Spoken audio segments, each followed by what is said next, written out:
गुरु प्यारे साध संगत जी, प्रेम से कहना धन निरंकार जी। आशा करती हूँ सतगुरु माता जी की कृपा से आप सभी बहुत अच्छे होंगे।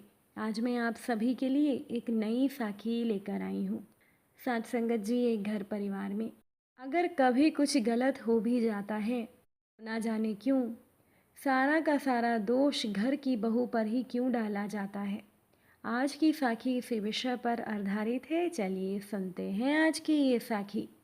साध संगत जी, सुनीता और मोहन की शादी को 4 साल हो चुके थे। शुरुआत में तो सुनीता की पढ़ाई पूरी नहीं हुई थी। वो अपनी पढ़ाई पर ध्यान दे रही थी। उसके बाद उसे अपने ही शहर में सबसे बड़े कॉलेज में अध्यापिका की नौकरी भी मिल गई थी। तो सुनीता बहुत खुश थी। अब सुनीता अपने पाँव पर खड़ी हो चुकी थी, लेकिन हर महीने उसे वेतन नहीं मिलता था। 2-3 महीने का वेतन एक साथ ही उसके बैंक के खाते में आ जाता था और तब जाकर मोहन उस पैसे को कहीं ना कहीं खर्च भी कर देता था। वैसे भी मोहन के वेतन से सब कुछ अच्छा ही चल रहा था, तो अपनी पत्नी की कमाई को मोहन अपने भविष्य के लिए कहीं ना कहीं लगा रहा था। इसी बीच उन लोगों को पता चला कि उनके घर संतान का जन्म होने वाला है, तो सुनीता बहुत खुश हो गई। उसे अपने जीवन में अब कोई भी कमी नहीं लग रही थी। मोहन भी बहुत खुश था। देखते ही देखते सुनीता की गोद भराई का समय आ गया।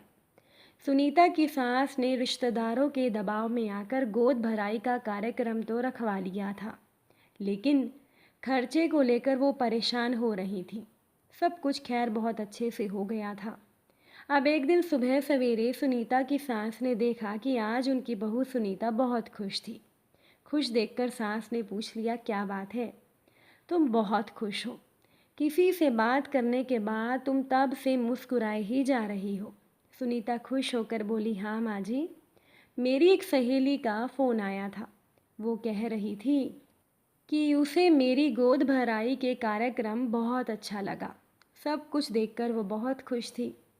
तो ये सुनकर सुनीता की सास ताना देते हुए बोली, हाँ तुम्हारी सहेली को अच्छा तो लग ही रहा होगा, लेकिन जिसका पैसा लगता है ना उसे पता चलता है। तुम्हारी वजह से ना जाने मेरा कितना पैसा लग गया।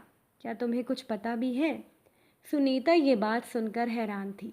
वो तो ये सोच रही थी कि उसकी सास खुश है कि उनके घर में एक नया सदस्य आने वाला है, लेकिन गोद भराई की रस्म के बाद से सुनीता की सास बहुत ज़्यादा गुस्से में रहती थी।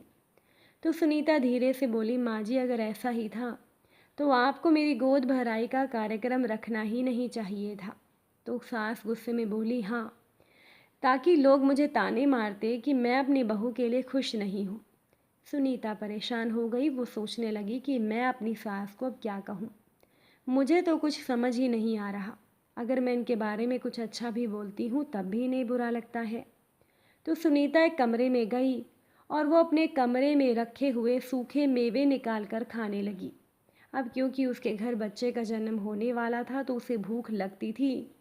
तो उसके पति मोहन ने उनके कमरे में ही कुछ सूखे मेवे रखवा दिए थे। साथ में कुछ फल भी थे। जब भी उसका मन करता था वो फल भी खा लेती थी। ऐसे समय में डॉक्टर ने उसे अच्छा खाने को कहा था, तो बाहर की तली भुनी चीज़ों से तो वो परहेज कर ही रही थी। हालांकि बीच बीच में जब उसे कुछ बाहर का खाने का मन करता था तो कभी कभार मोहन कुछ ले भी आता था, लेकिन सुनीता भी ज़्यादा बाहर की चीज़ें खाकर अपनी तबीयत खराब नहीं करना चाहती थी। इसीलिए वो हर एक चीज़ संतुलित मात्रा में ही खाती थी। अब आज ही सुबह सवेरे उसका कुछ तीखा खाने का बहुत ज़्यादा मन कर रहा था। उसने मोहन को कहा तो वो हलवाई से कचौरी ले आया, लेकिन सुनीता ने सबसे पहले घर पर बना हुआ नाश्ता किया। उसके बाद ऊपर से उसने आधी कचौरी खा ली ताकि पेट भी भर जाए और थोड़ा स्वाद भी बना रहे। थोड़ी देर के बाद वो रसोई में गई और अपने लिए दूध निकाल कर वो डॉक्टर की बताई हुई दवाई उसमें डालकर पीने लगी। तभी उसकी सास रसोई में आ गई और कहने लगी कि आजकल तो बहुओं के घर जब बच्चे का जन्म होने वाला होता है तो घर का खर्चा कितना बढ़ जाता है। कभी उन्हें डॉक्टर के पास लेकर जाओ, कभी फल खिलाओ, कभी सूखे मेवे खिलाओ, और ना जाने ये डॉक्टर कौन कौन सी दवाई देते रहते हैं। बच्चे तो हमारे समय में भी हमने पैदा किए थे, लेकिन हमें तो सूखे मेवे देखने तक को नहीं मिलते थे। अब सुनीता बेचारी इन बातों का क्या जवाब देती। वो चुपचाप अपने कमरे में ही चली गई। वैसे तो सुनीता किसी पर निर्भर नहीं थी, आत्मनिर्भर थी। कॉलेज में उसे अच्छी नौकरी मिली हुई थी, लेकिन पिछले कुछ महीनों से उसे वेतन नहीं मिला था और फिलहाल वो छुट्टी पर थी। मोहन भी एक कंपनी में अच्छी पोस्ट पर था और घर का खर्चा तो वही चलाता था।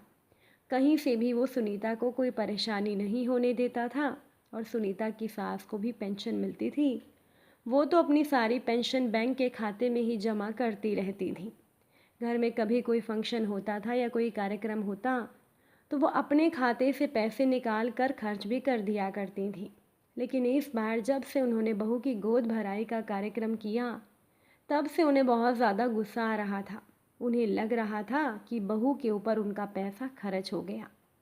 तो वो सोच रही थी कि जब मेरी बहू बच्चे के जन्म के लिए मायके में जाएगी, तब मैं उसको कह दूंगी कि वो अपने माँ बाप से बढ़िया सा कोई उपहार, जेवर या पैसा मांग कर ले आए। देखते ही देखते 2 महीने और बीत गए। बच्चे के जन्म के लिए सुनीता अपने मायके चली गई थी। वहाँ पर उसके माता पिता और उसके भाई भाभी ने सब संभाल लिया। फिलहाल तो सुनीता के भाई ने अस्पताल का बिल चुका दिया था, लेकिन जब मोहन आया तो उसने सारे पैसे उन लोगों को वापस कर दिए। सुनीता खुश थी कि उसके माँ बाप पर बोझ नहीं पड़ा। तो 1 महीने के बाद सुनीता घर लौटने वाली थी, तो उसकी सास ने फ़ोन पर कह दिया कि अपने माता पिता से बोल देना अच्छा सा नेक दें, कम से कम 2 लाख का सामान और जेवर तो लेकर ही आना। सुनीता हैरान। उसने अपने माँ बाप से इस बारे में कुछ नहीं कहा। इसी बीच उसकी माँ की तबीयत बहुत ख़राब हो गई। अस्पताल जाने पर पता चला कि उसकी माँ के हार्ट का ऑपरेशन करना होगा। सब बहुत परेशान हुए। सुनीता के भाई ने बड़ी मुश्किल से पैसों का इंतज़ाम किया। जब उसकी माँ ठीक होकर घर आई, तब उन लोगों ने यथासंभव अपनी बेटी को और अपने नाती को नेक और सामान देकर विदा कर दिया। जब सुनीता ससुराल पहुंची तो उसकी सास कहने लगी कि जो मैंने कहा था वो लेकर आई हो ना। सुनीता ने इनकार करते हुए कहा, नहीं माँ जी, इतना ज़्यादा सामान मैं नहीं लाई, क्या ज़रूरत थी।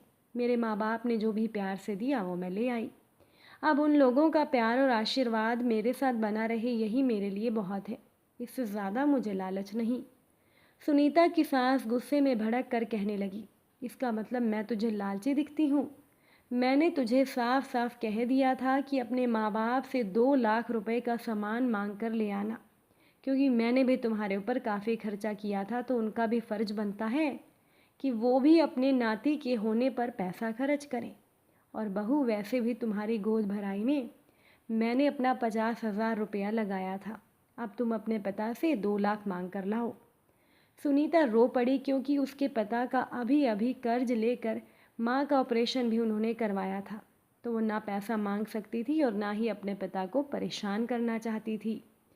फिर सास को सबक सिखाने के लिए सुनीता ने धीरे से कहा, माँ जी, अगर आपको लगता है कि मेरे ऊपर आपका बहुत ज़्यादा खर्चा हो गया है, तो वो पैसा मैं आपको अपनी कमाई से लौटा दूंगी।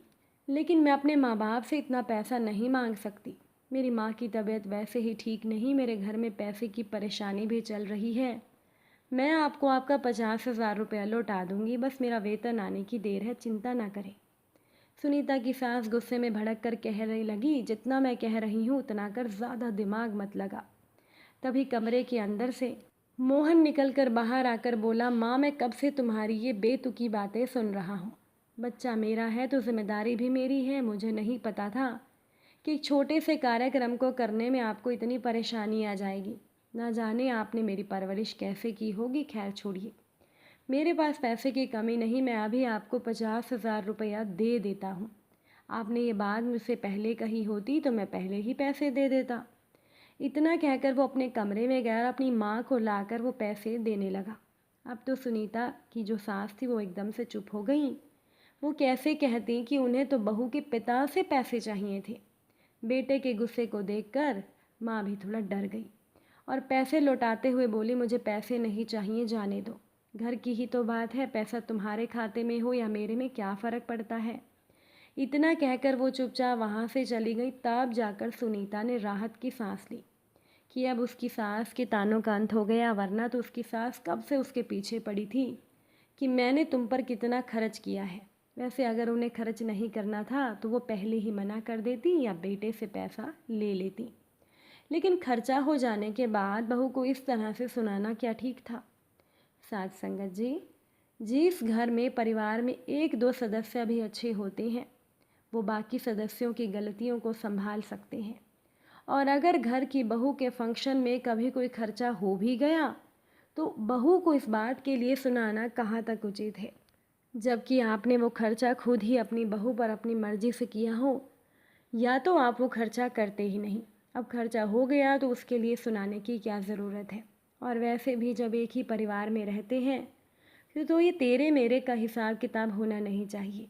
पैसा तो घर का ही लगता है, चाहे वो आपके खाते से लगे या आपके ही परिवार के किसी दूसरे सदस्य के खाते से। आपका पैसा आपके ही काम आएगा। साथ संगत जी, अगर आज की ये साखी आपको अच्छी लगी हो, वीडियो को लाइक शेयर ज़रूर कर दीजिएगा। आप सभी से फिर से मुलाकात होगी नई साखी के साथ। तब तक के लिए आप सभी खुश रहिए, सेवा सिमरन सत्संग कीजिए, सतगुरु माता जी के चरणों से जुड़े रहिए। प्रेम से बोलिए धन निरंकार जी।